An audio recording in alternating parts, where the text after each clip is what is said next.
Hey, everybody. This week we're talking with Travis Wolfe and Eve Clarke. Eve, I saw the other night at Daryl's Tavern, and she's with the band Trip the Wire. You guys blew me away. I went to see Steve Bergstrom's band, the Finger Guns. Steve and I have been friends for almost 30 years, and he's up the road. I went and saw you guys. Didn't realize you were in the band, and you and I have been friends on Facebook for that was so crazy. And Travis, you and I have been friends on Facebook, I think, for a few years now as well, from mutual friends and everything. And you play bass in Nevermind. And are you in other bands as well? Oh, not right now. Still keep up with all my old bandmates. They're all over the place now. Yeah, that happens. So let's talk about music. So Eve, first of all, what were the bands that you listened to like in high school, and how much of that is like still in your record collection? That is so exciting to me because yes, all of it is still in my record collection. I'm stuck in my teenage years and I love that. Like growing up, I had two older brothers. They were 11 and 12 when I was born, so quite a difference in age. Yeah. And each one of them liked different things, and both of my parents liked different things. My parents divorced when I was 5, but I still hung out with both of them, so I got to hear their music. And Mom was into like Neil Diamond and Barbra Streisand and Cher and Donna Summer and oldies like Frank Sinatra, Dean Martin. My dad was into like Kenny Rogers and Crystal Gayle and classical music. And then my older brother Steven was into like Black Sabbath, Led Zeppelin, Pink Floyd, all the stuff that I eventually got into more. That's my wheelhouse now. Aerosmith, Talking Heads, even like stuff like that. And then my other brother was into like house music and dance music and like hip hop kind of, well, what we call hip hop today, but back then it was just called freestyle. I grew up in the Bronx, so we called it freestyle back then, and house. Okay. And rap, just like Run DMC and like really cheesy electronic stuff like The Giggles and Noel and Sweet Sensation, like all those really horrible electronic mixes that I loved so much as a preteen. Okay. But when I was, so when you get in your teenage years, you start getting really narrow-minded. I grew up with all this vast stuff, but I started getting like, you want your own identity, and so everything sucks except for the stuff that you like. Yeah. And so I was really into like all that, what I think now is crap, like all the Lisa and Cult Jam and Run DMC, Beastie Boys and Run DMC I still kind of dig, but I had all that background, and it wasn't until like 86-ish, I think, whenever the video came out for Walk This Way with Run DMC and Aerosmith.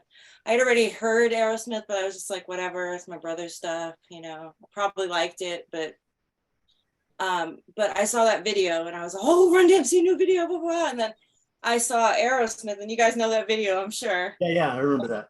I saw Steven Tyler screaming into the thing, wow, this! With those busting through the dressing room, and and Joe Perry knocking through the wall and playing those like nasty riffs, and I was just like, holy shit, my world just came to a screeching halt. And that was the end. That was the beginning of the end. Then it was all about rock. And so like 86, I was probably like what, 13-ish, maybe 12, I don't know. Yeah, 12. So between like 12 and 15, I was slowly, transitioning over.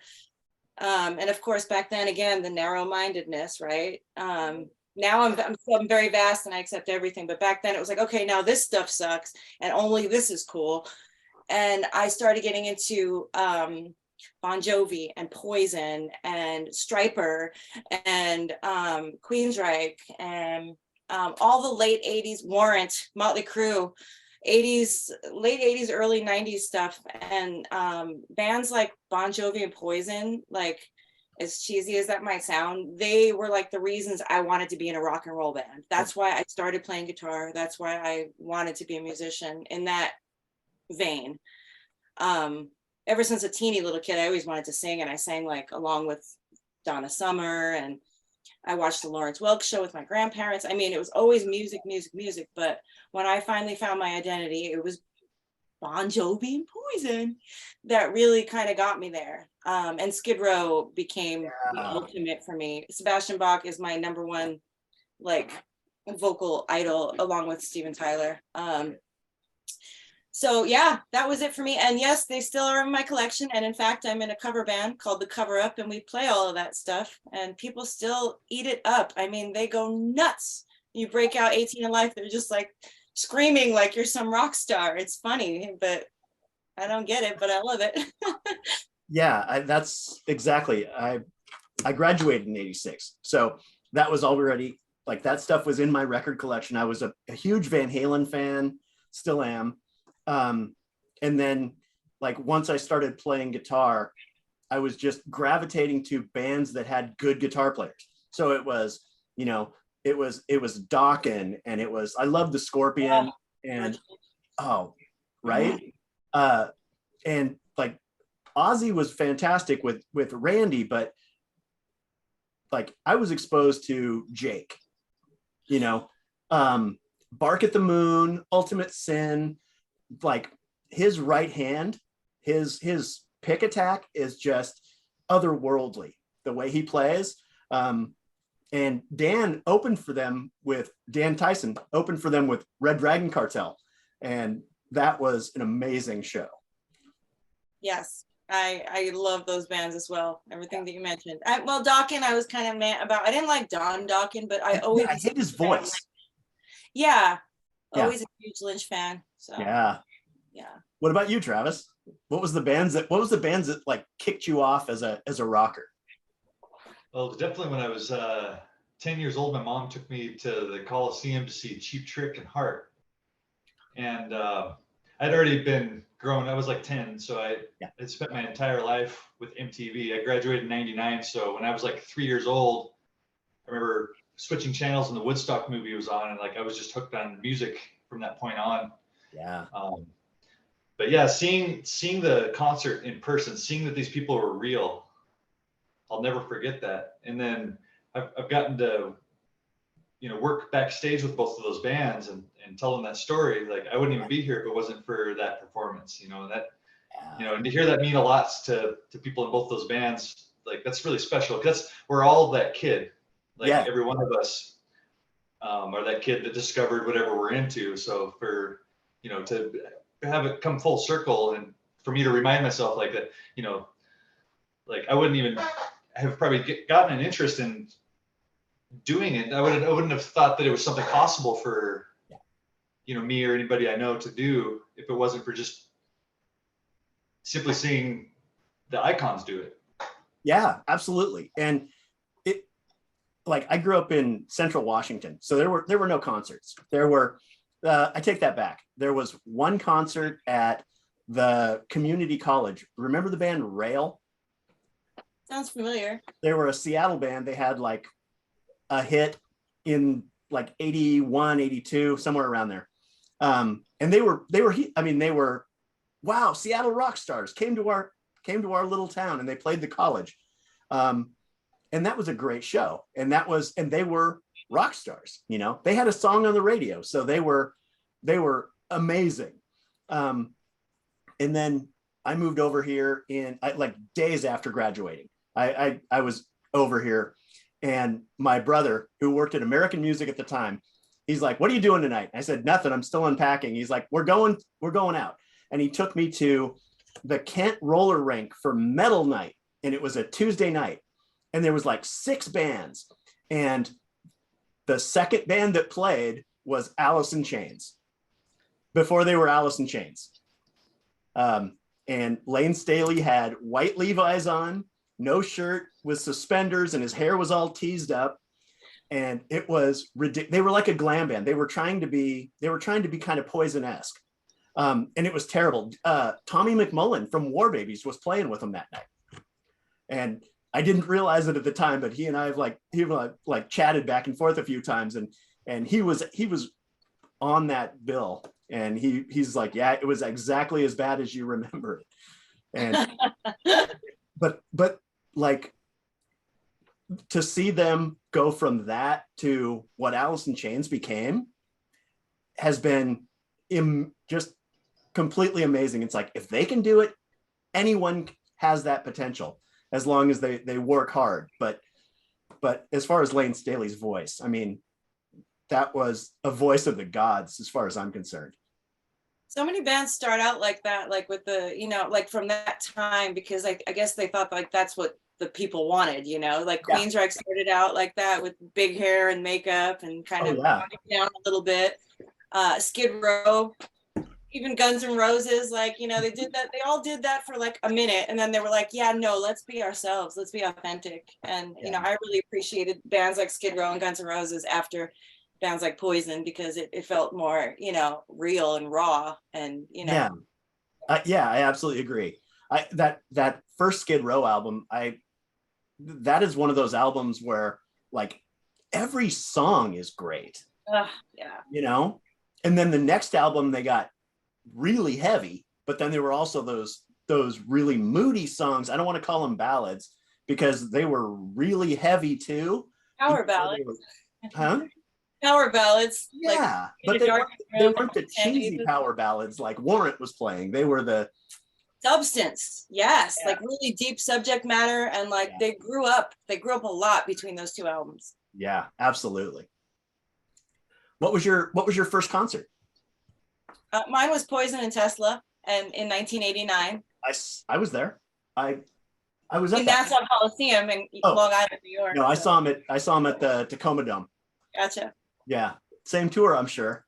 Open up and say ah.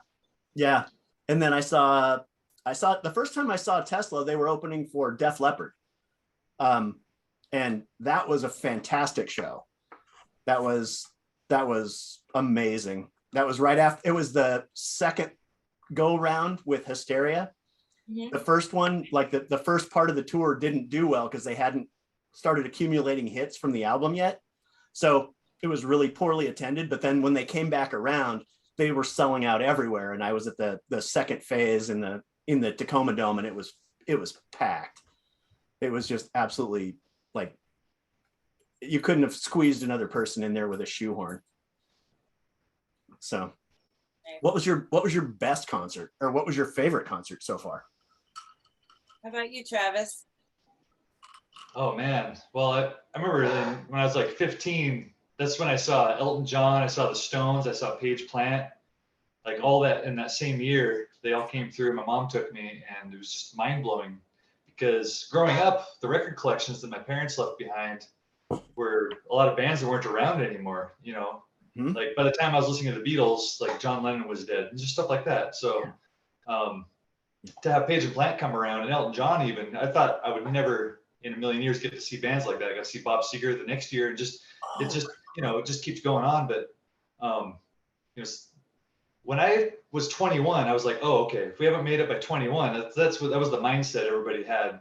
And really, it's like I see that it's something you do until you die. It's you're a musician. It's just you're a lifer. Mm-hmm. Yep. Yeah, it absolutely is. It just becomes a part of you. I'm not in a band, but I play every day, and I have a room full of guitars, and it's like it's a part of who I am, and I couldn't live without it. And I have to quote, you brought up Dan Tyson, and I know I'm sure Travis is friends with Dan too. And it's like, you bring the subject up and you already mentioned him, so I can't not bring up his can't not thing. I don't know if you saw his post recently, but like I've known him for, I don't want to say how long, God, I feel old, 22 years. Yeah, Dan and I have been friends for 22 years. And like, his whole thing is we can't not. It's like, you tell yourself so many times, it's like, well, why do I keep doing this? Like, who's really going to care about this? And who's like, right now, my band, we're putting like, I don't even want to say how much money into our first album. And it's like, for what? For who? Like, is really anybody going to give a shit at this point? Like, like I'm the baby of the band, and I'm going to be 49 tomorrow. And it's like, do we really care? And it's like, you know what? It doesn't matter because I can't not. Yeah. This is who I am.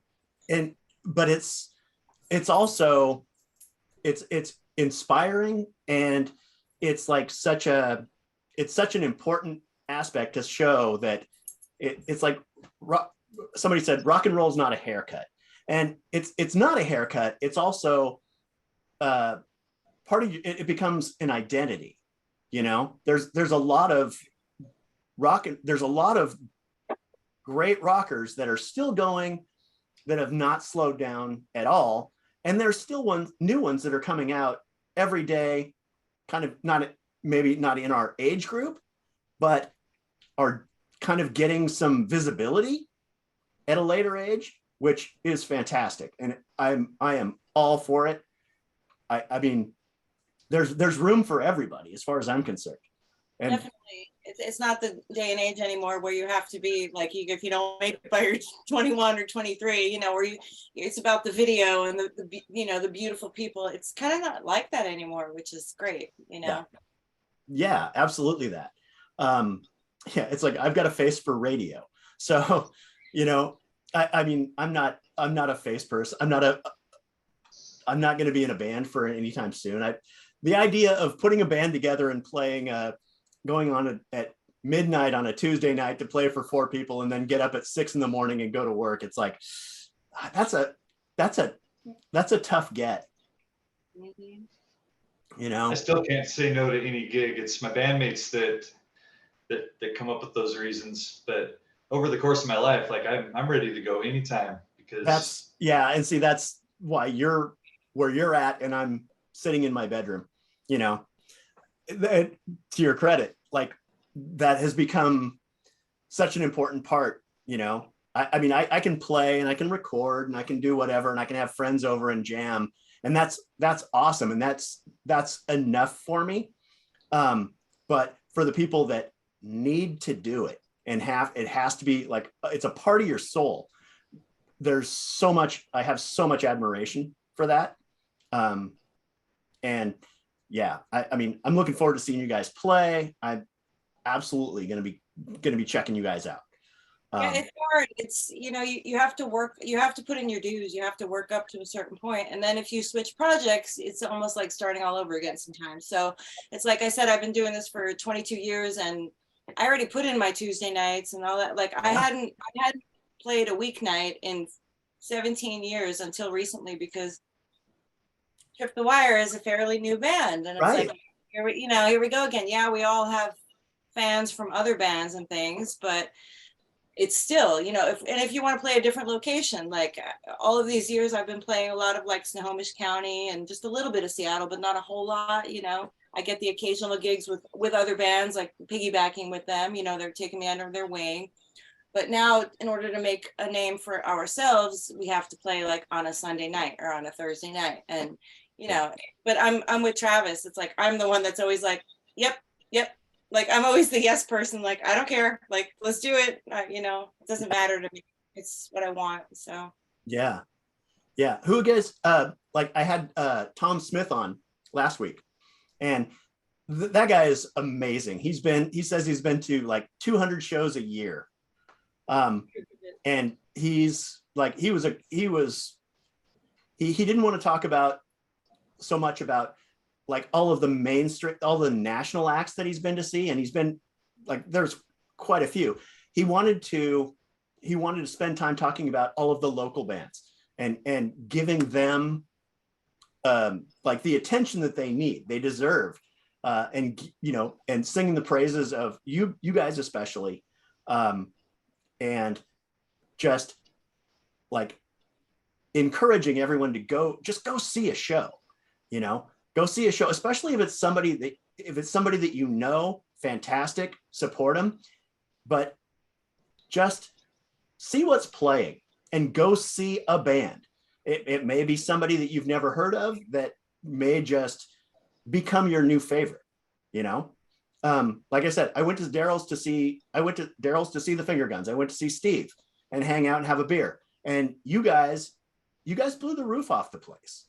So like, I'm a fan. I'm going to go see you guys when you guys play next. I am going to be like checking you out. So appreciate that.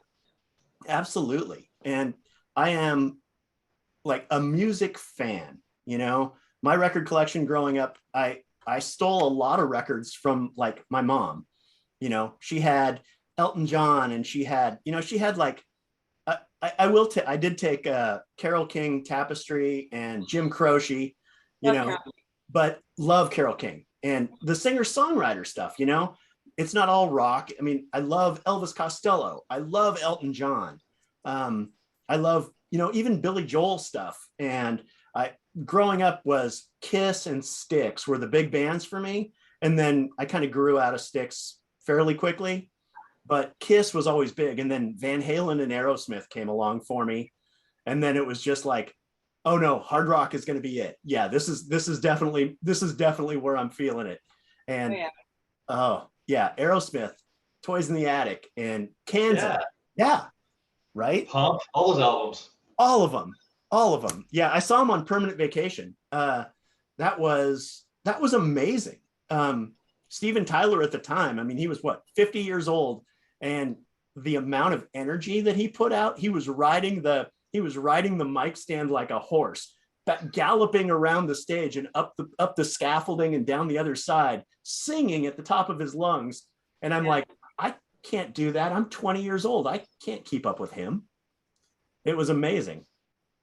So, yeah. Aerosmith was, the Scorpions were the show that was like the next concert right after that.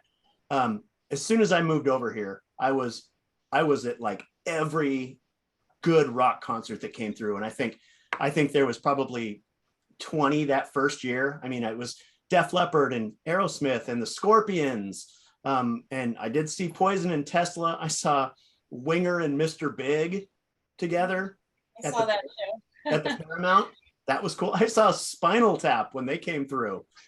That would be awesome. What was really cool about that is Mike McCready came out and jammed with them. Jerry Cantrell came out with them. Chris DeGarmo and Jeff Tate from Queensryche came out and sang with them. It was awesome. That's a hilarious movie. So much fun. Yeah. And they were in character backstage too. I love it. So it was like an event. It was super cool. I thought about doing it just for fun. Like, you know, I always think of like kind of tribute bands to do, you know, I original music is my thing. That's my focus, but you know, it doesn't make a lot of money. Let's be real. Yeah. So I thought, you know, I kept coming up with these tribute ideas over the years. And one of them was like and for some, I thought all female would be a great niche, if you will. Sure. So I thought of all these like female bands and what we could do. And I actually thought about doing like an all female Spinal Tap thing, but never panned out. But I am starting an all female, well, not all female. We got Rico on the drums, but Aerosmith tribute. Nice. Yeah. So, you know, it's barely in the beginning stages right now. We played All-Star Porn Jam this year. We did 2 Aerosmith songs and we got such amazing feedback. And they're like Aisha, I don't know if you know Aisha, but her and I, that's like both of us, our favorite. We're obsessed with Aerosmith, and her more than me, actually. It's kind of crazy. I'm like, wow, I didn't know anybody would like Aerosmith more than me. I've got them tattooed on my arm, but like, she's just like a real geek about them. Like, she knows everything, and I'm really blessed to have her by my side in this project. But yeah, we're building slowly, but look for that later this year. Okay, cool. Yeah, make sure to post on social media about when you're going to play. And we don't even have a name yet, so it's like I'm not even sure if I should say anything. So whoops. Yeah, dude looked like a lady. I mean, that doesn't really fit, but something like that. Believe me, we've been through all the lists. Okay. We'll find something. Yeah, it's got. Yeah, and when you guys are playing tomorrow night, Travis, in where? Tacoma? Yeah, at the Spanish Ballroom. Yep. Okay. That's Friday the 13th of January for you guys listening in the future. Yeah. Well, I'm going to put this up tomorrow. I'm going to put this up tomorrow morning. So. Oh, good. So yeah. So tonight. Huh? Yeah. So yeah, come see him tonight, Tacoma. Yeah. Nevermind. The Nirvana tribute. Fantastic. Yeah. So like, how old were you when you first started playing an instrument, Travis? And what was it? Were you a bass player first, or did you play guitar? I got bass guitar in 8th grade jazz band. I was playing saxophone. I was always second chair because I never learned to read. I could just play by ear. Yeah. In second chair, he was good. He's still kicking ass at life. And every time I talk to him, I'm like, that's why you were first chair. You know what I mean? Yeah. But yeah, they were like, we need a bass player. And I was like, I want to play bass guitar. So that weekend, I found a bass guitar at a garage sale with an amp for $50. And my mom said I had to borrow half the money. I get so excited telling the story. And I ended up accumulating a whole backline for a band, going through the whole school. Can you come over? You play the snare drum? Can you play drums? And it took until ninth grade to have like a full rock band. Oh, nice. So it's been 29 years that I've been playing in bands. Yeah. And I wouldn't trade a minute of it for anything. I've taken a couple breaks, which is, it's always nice to like take a break, cut your hair off, whatever, just go to a show and blend in and just like soak in the music. When you get really into a project, and then, when it doesn't work out because people move on, they start families, they move back to home, wherever they're from, if they're not from here. It's always good to like Eve, you're saying, why do we spend this money on a record? It's for us. It's for us to have when we're old. It's not, I mean, we can share it for sure, but I think the point of recording an album is for us. It's the artists that are part of that project to have, you know what I mean? Like, Yeah. That's where it comes from. Like I'd show up for free for an original project. Like I always have. Like it's just, I mean, I'll put gas in my car and drive an hour and a half to get to rehearsal for the right band. Yeah. I literally do. Yeah. And it's like it's a time capsule too, of like where you're in, what headspace you're in at the time. And there's a lot of, I think songs are like a sense of smell where it takes you to a certain point in your life. Like smell is very evocative of memory, and for me, songs are like that too. And I think for a lot of people, and especially if it's something that you created, exactly what you were going through at that time. And it takes you back to whether it was good times or bad times that kind of helped write the song. It's just such a poignant memory collective to put into a record. It just immediately takes you back to that space. That's fantastic. I love just recording in the process, adding new things. Yeah. I'm just super excited to do it professionally this time. I've never done a professional. I mean, I did my acoustic debut, or my acoustic solo album, which was a pro studio with Sean Walker, but it was just me and my guitar. But like, this is the first time with a whole band, and I've done do-it-yourself projects with bands before, and some really great demos, but nothing like really like that sounds like it could be on the radio until now. And it's like, so I'm like super excited. I'm like, it's worth the money, Where are you guys recording? At Uber Beats. Okay. Yeah, with Sean Walker. We were gonna record it. I knew I wanted him because he's a good friend of mine, and we worked really well together with my solo album. And I love his ear. He did Hellbot's album. He did Van Epps, Jericho Hill, which I'm wearing. Nice. He did a lot of local bands, and he's also worked with Ann Wilson on her latest solo album. He did that. Okay. So I knew I wanted him, but it was all down to where and how much money that was going to cost. So it's like, we could have went here, we could have went there. He's been working with Uber Beats for a while now, ramping up that studio to make it the best it could be. It's got a smaller console, but he works his magic to make it amazing. And so It's really turning out so great. And bands like Queensryche have recorded there and stuff. So, and I love Jesse Smith, who owns Uber Beats. And so I love the fact that I don't think I've met him. I love the fact that our project is supporting him as well, because Sean rents out the space there. So Jesse and I actually tried to start a Skid Row tribute band before the pandemic hit. That's my ultimate goal. I would love to still do that, but it didn't work out with our schedules, and we could never find a second guitar player. And then the pandemic came in and it just washed it all away. But maybe in the future I might do that too. So which Travis, you just got back from vacation down in California, is that right? Yeah, it was down in the Southwest. Yep. California, Utah, and Arizona. Yep. Oh, nice. Okay. And I noticed you do a lot of photography as well. And by the way, your eye is fantastic. Your photography is gorgeous, absolutely gorgeous. Are you guys both North Enders, or were you guys like located? I'm in Queen Anne. Okay. Yeah. I'm in Marysville. Oh yeah, you're a little farther north than me. I'm in Broadview. I'm about a mile and a half south of Daryl's Tavern.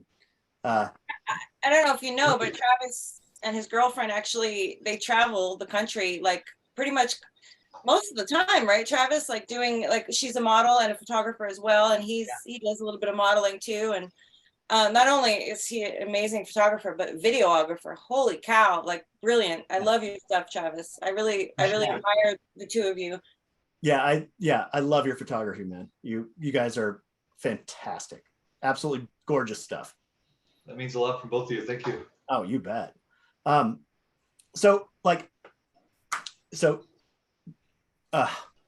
lost my train of thought for a second. So what new bands have you guys been listening to? And like, it's hard to keep up on, there are bands coming out that kind of have that 80s vibe to them. There were a lot of like Eastern European bands that came out, like Jet Black and Volbeat, Reckless Love, and a couple of these that were like Swedish bands that kind of had that 80s vibe to them. But that's not really sustainable because they're not getting a lot of airplay. But like, what new bands have come out that have kind of like made you sit up and take notice? Oh, locally, I just saw Fake Hands a couple months ago, and they blew my doors off. Okay, nice. What are they like? I haven't seen them live. I see Dylan's posts all the time. For some reason, he's one of the first people I see on every day on Facebook, but I've never gone out to see them. What are they like? If I was going to compare them to a band that exists already, I would say kind of like that raw, tight energy of Rage Against the Machine. As far as the feel, like I couldn't control myself. I was just moving. I was like, they got that flow going, but then the presence of the lead singer, that band, if you haven't seen them, just please do. I mean, they're booking shows, they're booking around, they're playing all days of the week right now. They're just hustling right now. Nice. And I know when you're in a band, it's hard to go see bands sometimes because you're out doing your own stuff, or you're resting, or you have family. That's the nice thing about the Northwest. You can tour the Northwest forever. You don't actually have to leave here. Yeah. But it's hard to go see some of your friends' bands sometimes because we get so busy. Yeah. Like my favorite old trick is like, if I want to see a band, we just book a show together. And like, me too. Yes. One of the so when I left Wenatchee and moved over here, the first thing that I really noticed about the musical community here is it really is, it's family. I don't know how many times we had 2 or 3 bands playing, and it was, hey man, my bass player was sick, he can't make the gig tonight. Oh, our bass player will step in. Just here, can you write out the chords or whatever? What key is it in? And they'll just step in and help out. Or you're using someone, hey, why don't you just use our drum kit so you guys can save time on sound, save time on switch out, and just use our drum kit. It's fine. Use my bass rig, whatever. Oh yeah, you can use my amp here. Don't worry about it. I'll even tech for you if you need me to change strings in between songs. And it really is that kind of love fest. There's no real competition. Everybody's looking for everybody else to succeed. And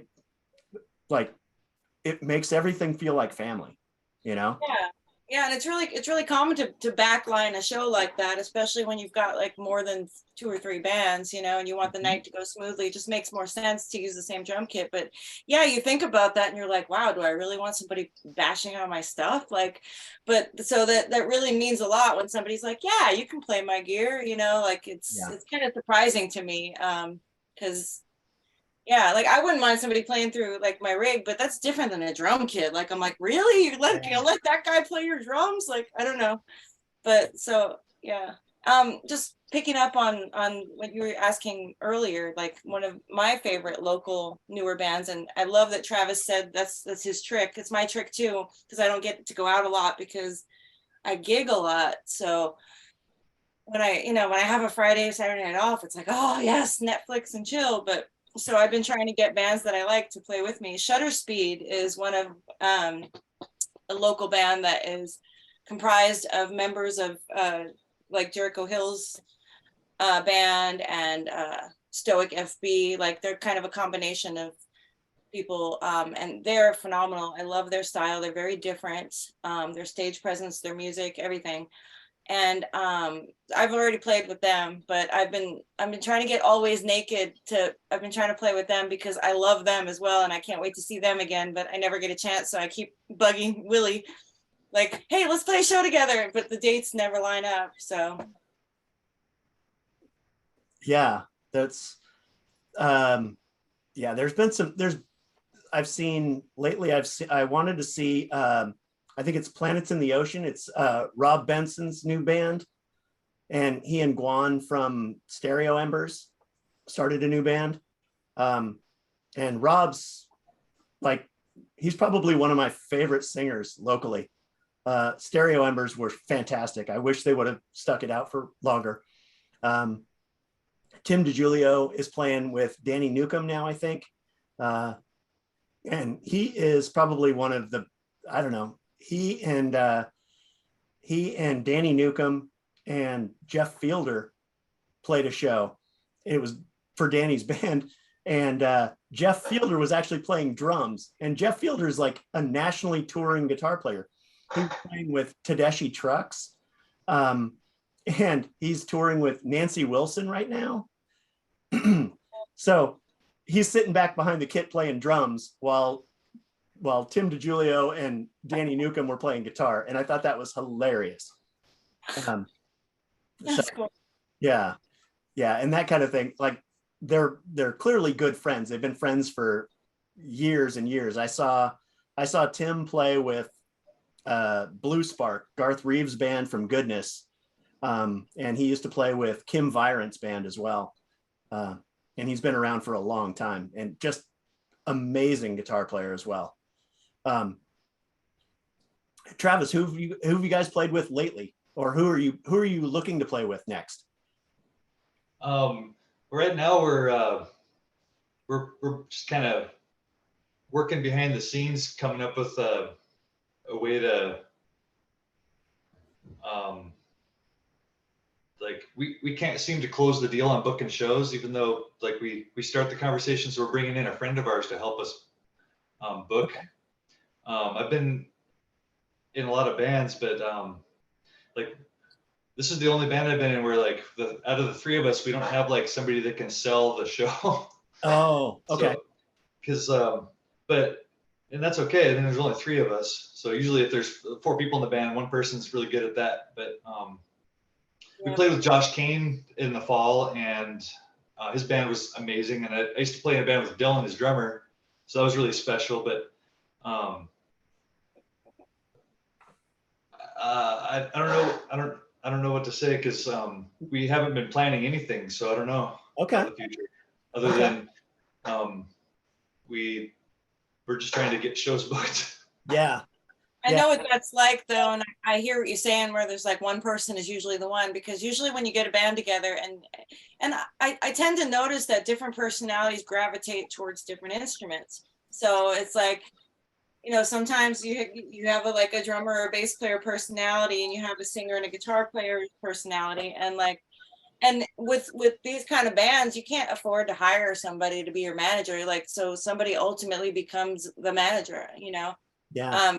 I don't know if you guys, believe in or I don't know, believe in is the right word, but subscribe to horoscopes or zodiac or whatever, but I'm a Capricorn. So it's like, I have always been the person, and I won't have it any other way. It's like, no, I got this. It's like, if you want it done right, do it yourself kind of thing. But I wear all the hats, but I know what Travis is saying about closing the deal, because not only does it take on your part to be vigilant in that and be consistent and like make the things happen. But a lot of bookers and a lot of venues are also kind of flaky, and we just drop the ball a lot in this industry. It's just like, it's kind of how artists can be. And for whatever reason, venues and bookers are kind of like that too. And so sometimes it's hard to seal the deal and make things work. And especially if you're trying to put a night together with multiple bands. So, you've got 3 bands, like right there, that's 3 decisions. But then within each band, you've got like 4 or 5 or 3 people like in dates. And it's just, it becomes a cluster. And, it's sometimes kind of difficult to get everybody on the same page and to follow through. So I get that. Absolutely. And I think COVID affected a lot of things as well. There's so much less available venues to play. And I don't know what the mindset is with the booking, like with the booking managers and things lately as well. But I imagine it's just tougher to find a spot. It's tougher to find a gig, in a place to play. There's so many places have shut down. It's heartbreaking. Yeah, it is. But you have to realize that it's all going to come back. It always does. There's always, throughout the years, there's always ebb and flow with any of that stuff, whether it's how often or how many people attend live events, and then things get low and then they don't, and then it comes back again. And also venues close but then they open again. It's funny that you said that, because just today I saw somebody post, I don't know who, I don't remember, but about 2 different venues closing, but about 2 other ones opening up in their place. And like one of them, man, I wish I could remember what it was, but one of them said this venue was closing, but they only had like weekend music. And now another one's opening where they're going to have like 7 days a week music. So, very cool. But there's always that, that's always going to happen. I think we can't like think, oh no, what's happening? Because I started getting that way during COVID, like kind of worried and about like, oh, is this the way things are going to be from now on? And, and it's like, no, it'll always come back. It has to, right? Because we can't not. Yeah, no, we can't not. Right. Thanks, Dan. What's been your, like, of all the times that you've played, what are the favorite venues? I really loved Slim's. I think Slim's Last Chance is probably one of my favorite places to go see music. I love playing Slim's. I love that you can, and it can be indoors, and in the summer it can be outdoors. I really love the staff there. Like, me too. The sound people, the bookers, like Zoe Johnson books for there, and she's amazing. I love her. Yeah. She doesn't even live in the state anymore, and she's still booking for there. But okay. And before that, I think it was Celeste. But anyway, and then their bartenders, everybody's really cool there, and they've got great food. I dig that place too. Yeah. I love Tony V's. It's the North End hotspot. He's amazing. He's just such a good guy. Yeah. And he really takes care of the bands. He gives a lot more than other venues do. Jim's home, and I think it's home. Yeah, those are probably my 2 favorite places. Yeah. Right now. What about you, Travis? Oh, well, I mean, I always got to shout out High Dive, Fremont. But I mean, the Showbox Market and the Showbox Soto, I play both of those, and like those places are amazing. And the venues that have a staff that helps the bands load in. Oh yeah. It's just it's the next level. You know what I mean? It's like, as an artist preparing for a gig, to have somebody helping you get your gear in gets you even more in the mood to play. There's like the lighting techs and the audio engineers that are there early. They're there first, and they're gone. They're the last people to leave. They have the most hours on the job. Yeah. And they're behind the scenes. And without those people being there, we wouldn't have shows. If we didn't have security, there'd be nobody checking IDs. It takes everybody. Yeah. And with all the venues shifting around, these people are still here. They're just, you see them in different rooms. Yeah. And when I've been running into people as things have been opening back up, a lot of them are happier where they are now. I mean, you got to take it from both sides. I mean, the Crocodile moved. That's sad, but at least it still exists. Yeah. You know, like I remember back when I was a kid, everybody wanted to play like the Ballard Firehouse Yeah. and stuff like that. I was too young to play in the 90s. Like we were still playing in our hometown high school stuff. Yeah. But I mean, yeah, there's always going to be venues coming and going, but those like the Showbox, like I remember walking down to everybody showed up to give their piece to the city about, hey, this is an actual historic building we don't want to lose. This is very important to the culture here. Yeah. And just to see the overwhelming support come through for something like that, I think that's really key. And I wish that happened in more cases, but with construction, unfortunately, we lose a lot. Like the Victory Lounge just closed a couple weeks ago. That was, you know, it's just it's always something. I remember, you know, if it's not the venue owners just moving locations, you know, it's not easy to start a venue. So you've got to hand it to all the people that it takes before the band can even show up. Yeah. There would be nothing. Yeah, absolutely. Definitely. And you mentioned the Showbox. That's a goal of mine. I have a dream board. I don't know, you know, that's a girl thing to do. So I don't know. Well, I shouldn't say that, but typically it's usually, I don't, anyway. I have you know, of course, everybody writes down, I mean, not everybody, but any gender can come up with goals and like write them down or put pictures together. But I tend to do like I do a little picture thing, and I don't do it on the computer. I actually like cut out stuff and paste it to my thing, you know, a board, and I have it on my refrigerator. I look at it every day, like just goals. And one of them is a picture of a sold out, it's the Showbox, like of a crowd with a Showbox in it. You can, you know, when you're in the back of the room at the Showbox, it says Showbox right up there so you can see it. Yeah. And yeah, I have it written down, sell out Showbox. So that's on my list. So That's I totally truly doable. believe that if you go play all the neighborhood bars in the region, if you put in that work, that's when you get to the big stage. It's that hard work that pays off. And like you know, you might end up with somebody moving on from your band, but don't let that get you down on what you're doing. You know, because people go through their own things in life, but for each of us individually to be doing what we want to be doing with music, with our friends or our neighbors, it's, you know, I encourage you, no matter what's going on in your life, to know that tomorrow you can still play music, and don't ever get down about anything that's happening today. absolutely. Yep. And these venues that you know, you're talking about how it's so hard to start a venue and how, you know, but it's always going to come back around. As you were saying that, I was picturing like how weeds grow through the sidewalk, you know, and it's like that's how I feel like venues are sometimes. Like I feel like it is, even though it's hard and it's whatever, and there might not be a lot of soil there or a lot of water, it's still going to happen. We're going to make it happen, you know. It's people care.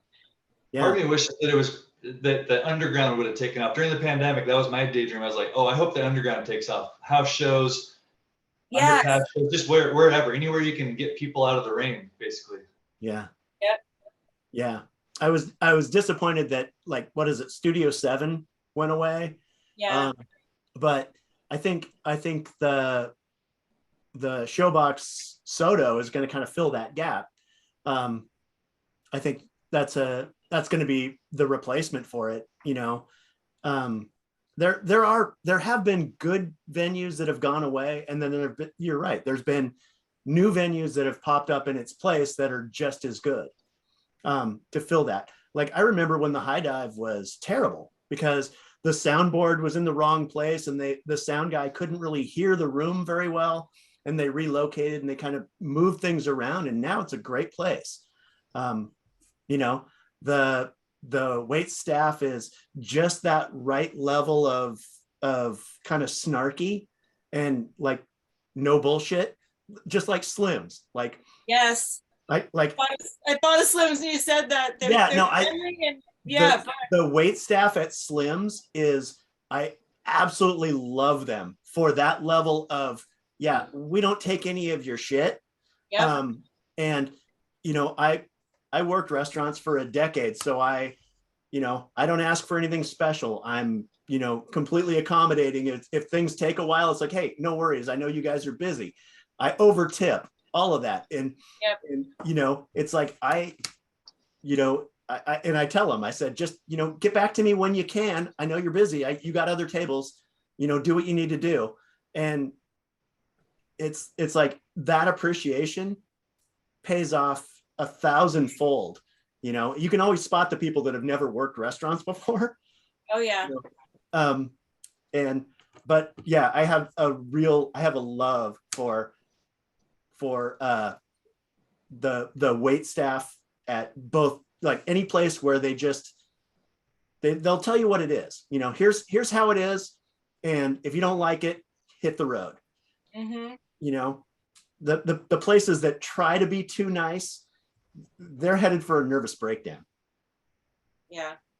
I hear you. I didn't, not for a decade, but I worked, well, you know what, probably all combined, I probably did, but I worked at like Applebee's for 3 years. Yeah. And I worked at a coffee shop for a coffee shop that served food and had a drive-through for quite some time too. I don't remember, that was one of my first jobs, but yeah, you got to appreciate that stuff. Mm-hmm. I would like to see everybody work restaurants for like service industry for like 1 year. Yeah. I think the world would be a better place. There'd be a lot less entitlement issues. Right. Yeah. Yeah. There's been an odd thing happening to me recently where I go in and I buy something, get my oil changed or whatever, and I'm talking to the person and they give me a discount and they say it's because I'm nice. And that's like recently, the last like year and a half, I've been noticing that most of the people that I'm coming in contact with, people aren't really being nice to them. So I would think that it would be the opposite, that it would be out of the norm for somebody to be rude to somebody that's working customer service, but to find out that that's more of the norm really kind of makes me sad. And absolutely. Just do better. Like, yeah, be nice. Yeah. I have my moments of being a dick, but it's definitely not to service. It's definitely not to someone that I don't know. It's in response to someone being rude or mean, that, whereas like I am overly accommodating to most people that I meet, just because like there's no need to, there's enough of it in the world already. Let's just, I like people.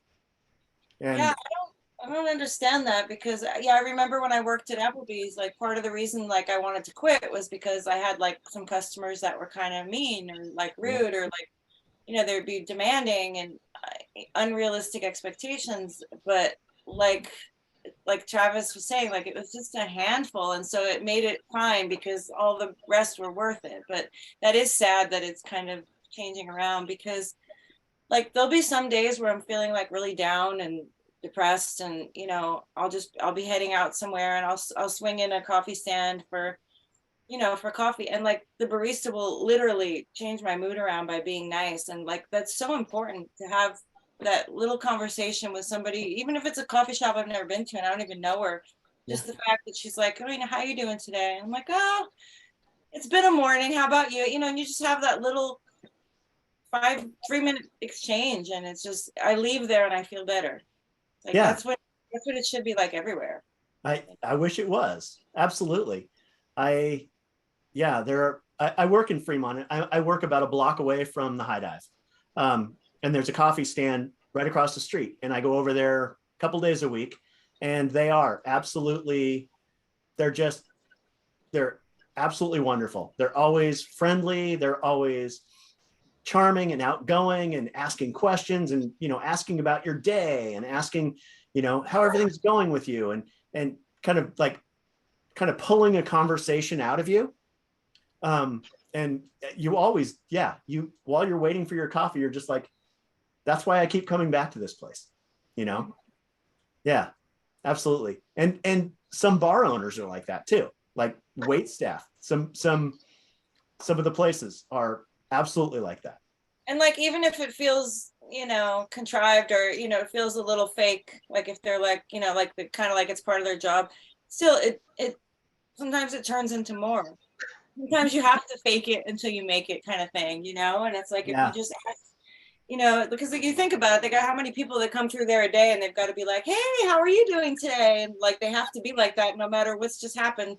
But your response is what really, you know, makes it. So it's shitty that people are not nice back, you know? I don't like that. That makes me sad too. Yeah. Yeah. How well do you guys know Rick Friel? No. Well, you probably know him, Travis, right? Because I know Yeah, one of my bandmates plays with him a lot. They're Chris. actually getting together next weekend here. Yeah. Rick is probably the most genuinely sweet guy I've ever known. Every time I see him, there's a hug. I've got a ton of pictures of he and I running into each other at concerts. There's always a hug. There's always a, hey man, how you doing? You know, he is probably the most positive, upbeat, sincerely nice guy I have ever known.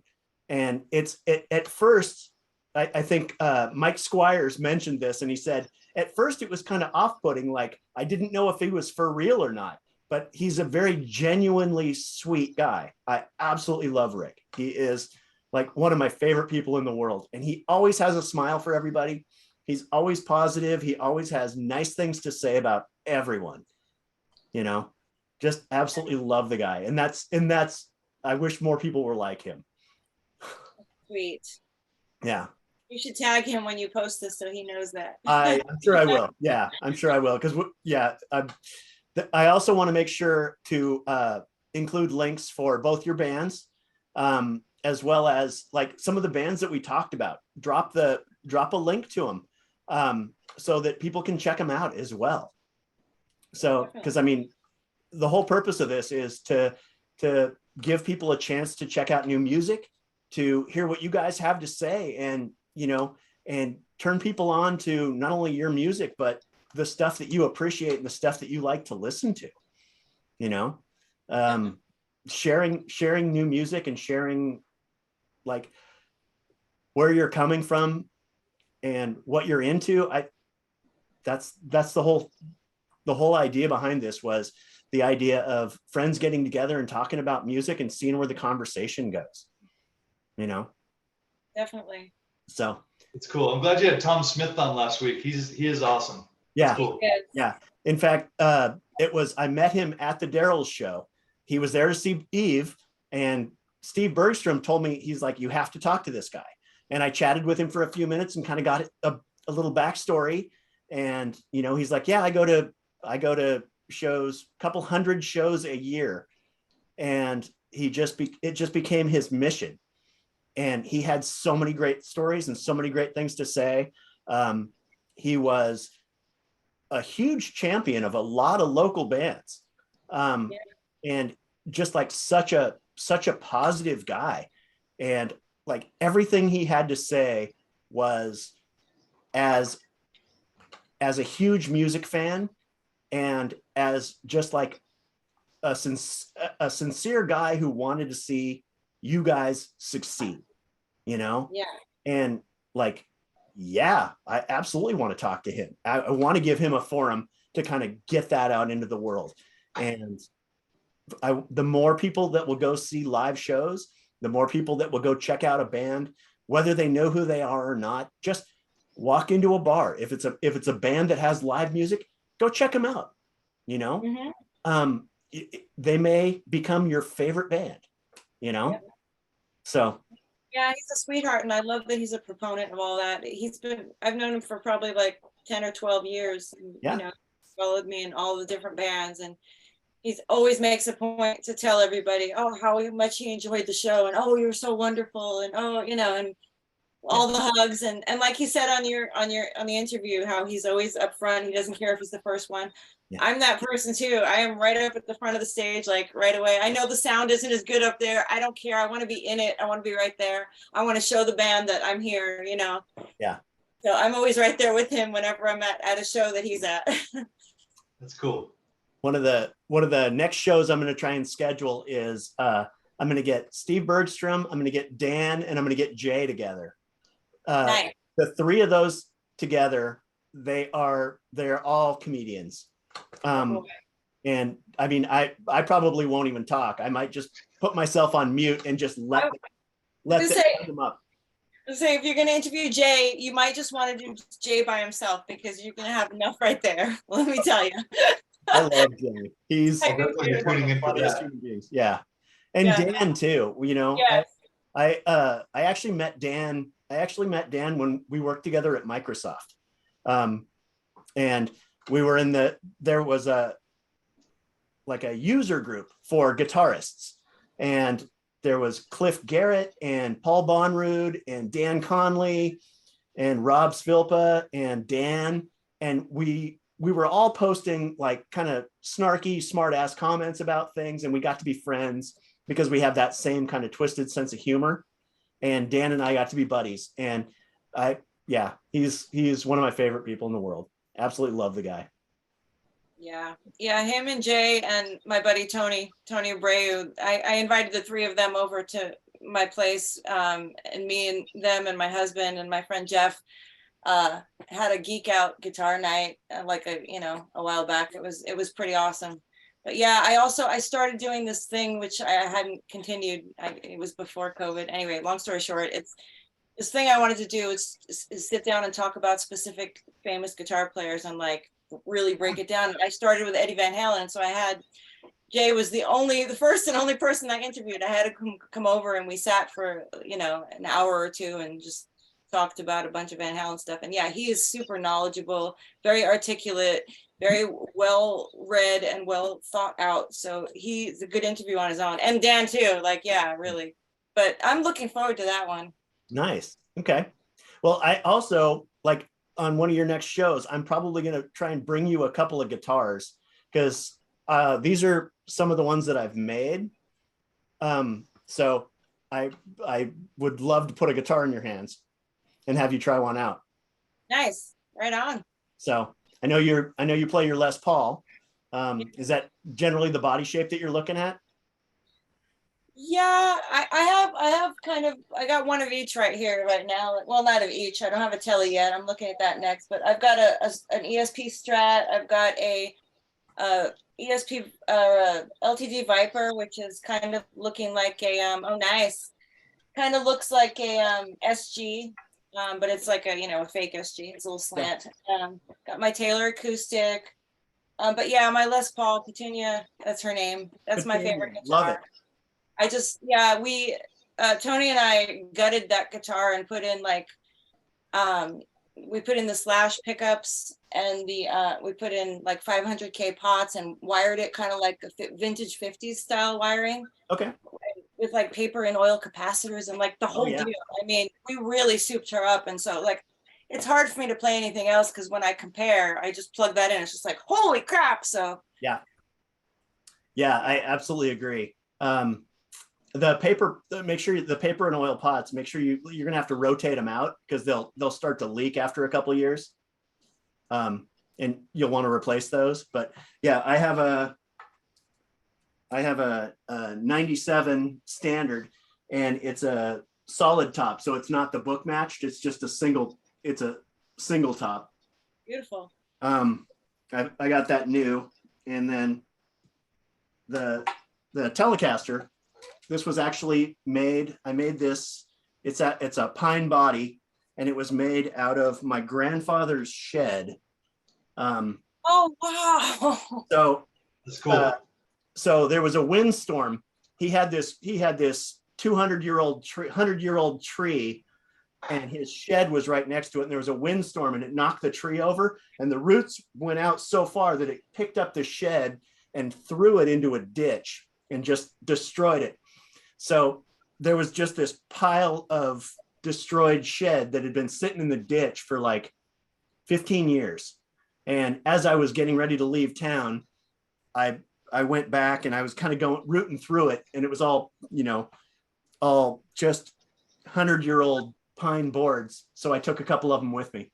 And that was one of the first guitars that I made. That's so sweet. So well, they've got a piece of your grandpa right there. Yeah. Piece of history. That pine body probably sounds really good for a Telecaster tone. It does. It's super, like, even just like not even amplified, just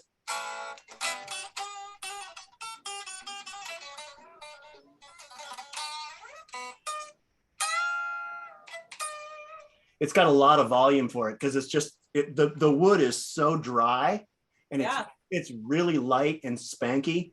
It's got a DiMarzio Super Distortion with a coil tap. Nice. So very cool. Yeah, yeah, and I'm such a guitar nerd. I'm mostly a Les Paul guy. That one's made out of zebra wood. And then yeah, so I really like wood. I really like I don't paint anything. Everything has got to be an interesting wood top. Like, oh wow.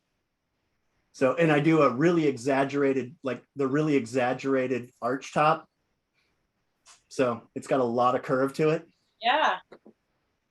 It's beautiful. Thank you.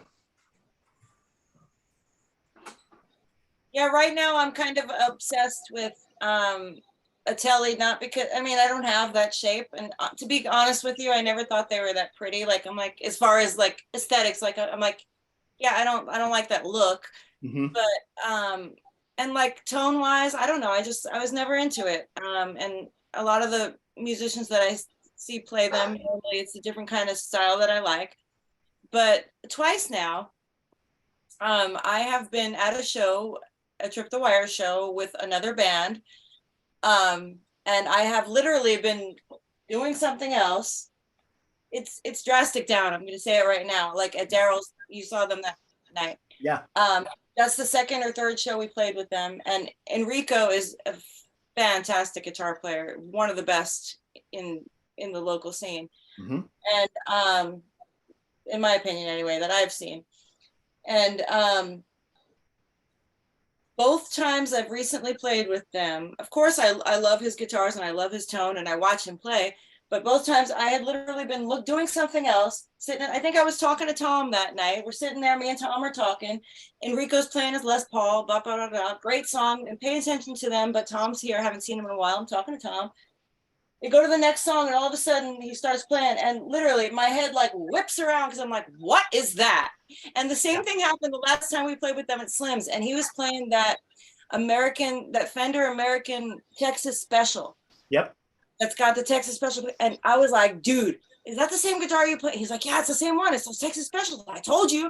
And I'm like, dude, I need to get that. I need to get those. I love the sound of those pickups. I wasn't a big Telly fan for years, and there was just they looked too country-ish, or yes, it's like, oh, I'm not a hillbilly player, but there's something about the sound. They have this spank to them. Yes. When you hit a chord, it has this snap to it where all the notes ring at exactly the same time, and it just, the way the strings bend and the way, like playing double stops or whatever on them, they have a feel, and the neck is really small. Yeah. And like it's such a light touch instrument. Yeah, I fell in love. Like when I made that one, that is probably my favorite guitar. It has a tone to it. It has a sound. The action is just like light as a feather, and it's a really fast playing guitar, and I'm absolutely in love with it. Yeah, and that spank that you're talking about, that's such a Strat thing too. And I realize that too, but it's just something like, I'm like, oh, it kind of looks like a country singer guitar, whatever. And it's just, I don't know, it's kind of ugly looking. I don't like the shape of it, but yeah. But those pickups, I think, is what really made me want that guitar. And then he handed it to me and let me play it a couple times, and so it's like, now I'm like kind of on a little bit of a kick with that, but yeah, I don't need another guitar right now, but you know how it goes. How can you say that? And this is just 20 or 30. I've got 57 right now. Dude, I can't imagine. I've got just my 3 electrics alone this winter killed me. Like every time I pick up my guitar, I'm like, why is my neck so straight? And I got to adjust it. Like I couldn't imagine having all those. Like, how do you like keep them? That's like having a bunch of cars. You got to start them up every day to keep the gaskets from drying out, right? Like, do you play them all? I rotate through. I kind of gravitate to a couple of them, and then what I'll usually end up doing is like, I got out the shred guitar when Eddie died, just because I wanted something with a Floyd Rose. So I had to get out the shreddy. Oh yeah. And then just, whammy bar and just tapping and all the silliness. And then I'll rotate through and I'll put down the telly for a while, or I'll put the Les Paul back in the closet, and then I'll start playing the other ones. And oh yeah, the polka dot. Oh yeah, that one sounds really good and it's got a great feel. And then after a while, I'm like, it kind of sounds heavy, and it sounds too heavy. I need something a little lighter. So I'll switch to, the PRS, the one that looks like a PRS. And that feels a lot nicer, and it's a lot lighter in the body shape, and I like the look of it. And then all of a sudden there'll be something about that. What I've noticed too is changes in the weather affect the way the amp sounds. And sometimes the same guitar sounds really hot one day, and it'll sound really kind of muddy and dull the next. And then like I'll get frustrated, and then that'll go back in the closet and something else will come out. Yeah, I never noticed it with the amp, but I definitely noticed the neck. Like it's just, I'll start playing and I'm like, okay, my strings sound thuddy. They're not, I just put them on last week. They're not dull. What's the problem? Oh, my hand hurts. And then I'm like, oh, and then I check the relief, and sure enough, my neck has straightened out. Or, Yeah. and I've had it's been such a bitch this summer, or I mean, this winter, I feel like I keep having to adjust things, but that's what's cool about that one that you made, your telly. Yeah. The wood is so dry. I learned that it's probably not going to change then. It's like over the time, the drier it gets, the more solid it gets with its form, and it's not going to. Right.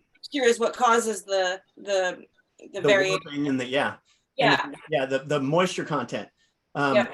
I've got a couple guitars that I'm working on now out in the garage, and they're at about 18%. I'm going to wait. I've already cut the body and kind of, I'm not doing any of the finishing work until the moisture content gets low enough, and then I can seal them and all that, so that they'll stay. That's so cool, man. I'd love to check out your stuff sometime. You are absolutely welcome. We can set up a time to do that. I'm down. Like I said, I'm, and if nothing else, if you need any tech work done, I won't touch. I won't touch. What is it, Penelope? Petunia. Okay. Yeah, I won't touch her. But if you need anything done, I'm happy to do that. Nice. So. Very cool. Well, this has been awesome. Thank you guys so much. I really appreciate you guys joining me. It's been fun. It's been great talking to you guys. It's been great getting to know you both. And I look forward to checking out your shows. Yeah. Appreciate you, Carl. You bet. It was Good great talking to you both. Yeah, it's great to see you too. And yeah, everybody, Nevermind is playing tonight. Yeah, great. Come check them out. What venue again? You got to plug it. Oh yeah, we're playing with the Red Knot Chili Peppers. They're a National Chili Peppers tribute at the Spanish Ballroom in Tacoma, Washington. Awesome. That is a brilliant name. I would be there if I could, but it's my birthday and I'm having a party at home. So Happy birthday. Happy birthday. Thank you. 49 is divisible by 7. That's a powerful number. Yes. That's right. Is that numerology? Yeah. Nice. Right on. Well, thanks for your time today, guys. I appreciate you. Yeah. Thank you so much, Carl. This was great. Thank you so much.